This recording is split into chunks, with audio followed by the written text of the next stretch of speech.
andito kami ngayon sa may Pinakanawan Overflow Bridge dito sa lungsod ng Tugigaraw, kung saan ay makikita nyo sa ating likuran ay nalubog na sa baha ang tulay.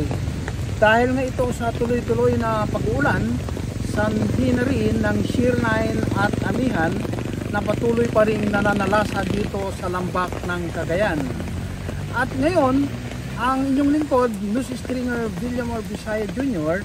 ay patuloy pa rin umiikot dito sa ating lalawigan ng Cagayan at sa lalawigan ng Isabela, na kung saan ay nakikita natin kanina ang patuloy pa rin na pag-apaw ng mga tubig baha at maging ang mga ilog ng Cagayan at ang ilog ng Pinakanawan. Dahil pa rin ito sa umiiral na masamang panahon dito sa ating bansa. Mula rito sa Isabela, Bill Bisaya, News Stringer.